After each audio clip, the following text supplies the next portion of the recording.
Ryan claqua son dos contre le mur et glissa lentement, assis sur le sol de la salle de bain. L'odeur féreuse du sang emplit ses narines et le repoussa partiellement. Il ferma les yeux pour saisir l'instant après son crime. Il sentit l'eau s'infiltrer dans les tissus de son jean, le liquide le tirant comme de minuscules mains vers le bas. Il pencha la tête en arrière, avant d'ouvrir les yeux pour fixer le plafond jaune taché de fumée. Ses yeux bleus scintillèrent un instant. Une vague de nostalgie le submergeait comme un courant chaud. « J'habitais ici », pensa-t-il dans un moment de réflexion. J'avais l'habitude de fixer ce plafond tous les jours. Sa poitrine se soulevait d'épuisement. Repoussant lentement son dos de plus en plus loin du plafond, le mur carrelait derrière lui. Quand il le remarqua, il se réajusta pour s'asseoir bien droit, regardant maintenant directement devant lui. Les carreaux autrefois blancs de la salle de bain étaient bien en vue. La plupart d'entre eux étaient simples, mais le bord extérieur des tuiles avait un cadre cursif subtil, entourant les murs ternes. La mère de Ryan avait conçu la salle de bain. Elle avait décoré tout l'appartement quand il l'avait acheté. Elle en a toujours été si fière. Son père semblait être occupé, soit à travailler, soit avec ses amis pour s'occuper de la décoration de l'appartement. Ça, ou il était trop ivre pour s'en soucier. Ryan secoua la tête et passa ses doigts dans ses cheveux bruns foncés, pour se ramener au présent. Il avait été trop rattrapé par le passé pour voir les nouveaux détails écœurants sur les carreaux. Il se leva, marchant devant le corps à moitié submergé dans l'eau du bain, maintenant froide et bordeaux. De multiples coups de couteau jonchant son torse et ses bras.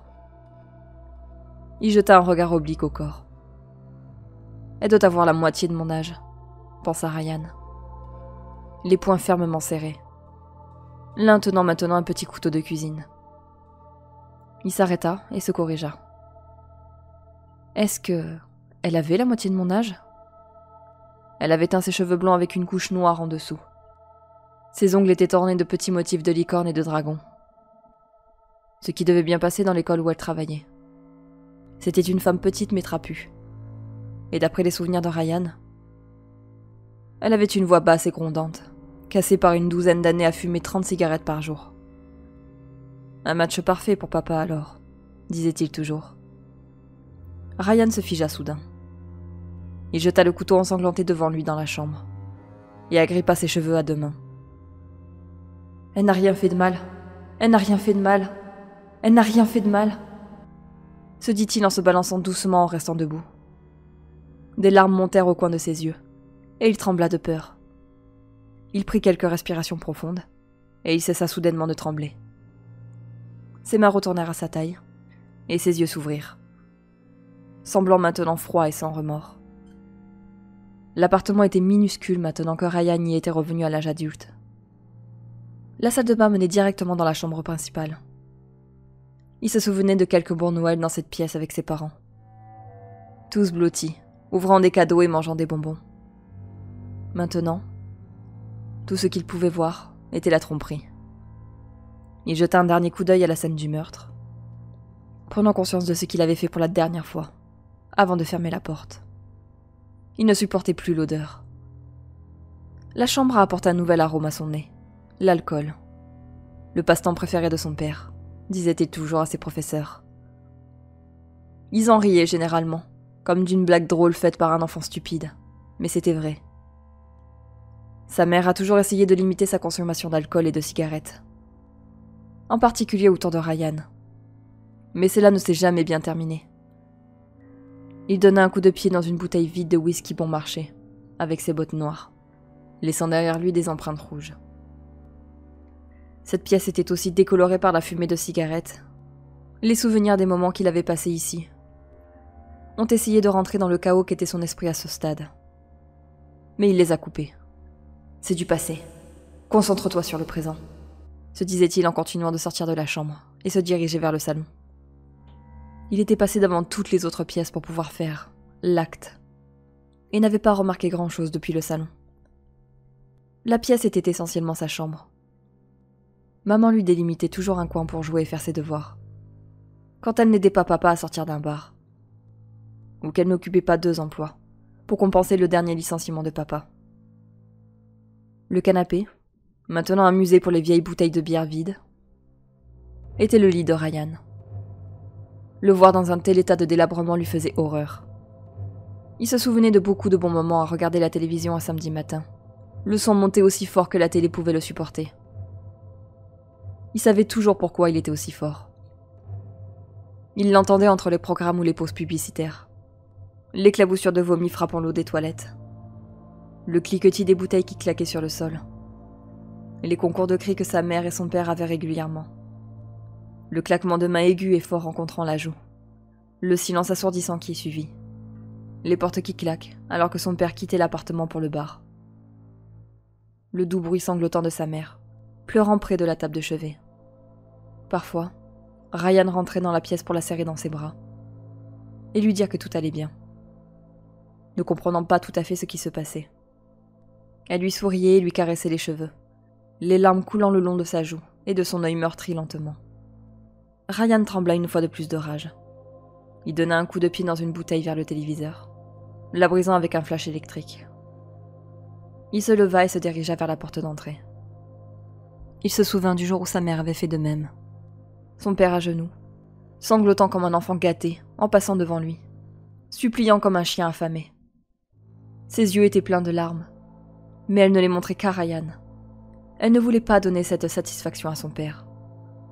Elle attrapa quelques petites choses dans la cuisine et sortit avec un claquement assourdissant. Ryan s'est souvenu de son père hurlant de désespoir, pendant une bonne heure après son départ. Ryan regardant silencieusement depuis la porte d'entrée. Quand il leva les yeux de ses mains trempées de larmes, il eut un air de pure rage. La tirade verbale qui sortit de la bouche de son père n'avait rien de nouveau pour Ryan. Mais cette fois, elle ne le visait qu'à lui seul. Ryan était dans la cuisine, debout, exactement au même endroit que sa mère 12 ans plus tôt. Elle avait quitté l'État pour se rapprocher de ses parents. Elle avait du mal à s'installer dans une nouvelle maison. Tu ne peux pas lui en vouloir, pensait toujours Ryan. Tout ce qu'elle avait traversé. Heureusement, grand-père et grand-mère se sont occupés d'elle et l'ont aidée. Ryan a vu sa mère quelques jours avant de retourner dans son ancienne maison. Elle avait l'air vide, presque comme une poupée, à cause de ses regards vides et de ses mouvements. L'amour était toujours là, mais elle ne pouvait plus le montrer. Son désormais ex-mari, l'homme qu'il appelait honteusement son père, avait eu un impact beaucoup plus profond que lui-même n'aurait pu l'imaginer. Et il allait le payer. Ryan a lavé le sang qu'il a pu voir sur lui-même, et a humidifié ses cheveux pour faire sortir le reste. Il se tenait face à la porte, prêt à partir pour la dernière fois. Il l'ouvrit, et se dirigea lentement vers les ascenseurs. Lorsqu'il tourna au coin du couloir, il tomba nez à nez avec une silhouette familière. La tignasse grisonnante de cheveux bruns foncés, les yeux bleus pâles, et l'épaisse moustache perchée au-dessus d'une bouche pleine de dents pourries. La silhouette grande mais trapue qui lui faisait face était son père. Les deux hommes ont été choqués dans le silence. Au moment où le vieil homme ouvrit la bouche pour injurier Ryan, le dernier chapitre de sa vie dans cet appartement revint à la surface. Les coups quotidiens étaient à nouveau de nouvelles blessures, saignant comme s'il avait été tranché par une fine lame. La batterie verbale constante était de retour, à la fois dans son esprit et devant lui, alors que le vieil homme criait et hurlait de quitter sa propriété. Il se tut soudain, lorsqu'il remarqua une traînée vive sur la chemise de Ryan. Du sang. Leurs regards se rencontrèrent pendant ce qui sembla être une éternité. Son père a été le premier à craquer. Ryan lui rendit son regard. Une expression sans émotion, rappelant celle que sa mère portait désormais en permanence.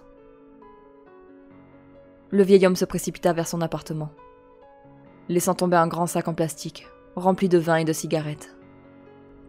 Un autre moment de silence inonda le couloir, avant qu'un cri à glacer le sang ne se fasse entendre derrière la porte. Ryan resta un moment debout, avant de se tourner et de continuer vers les ascenseurs. Il sait enfin ce que c'est que de perdre quelqu'un qu'il aime vraiment, pensa-t-il, alors que les portes de l'ascenseur se refermaient lentement devant lui.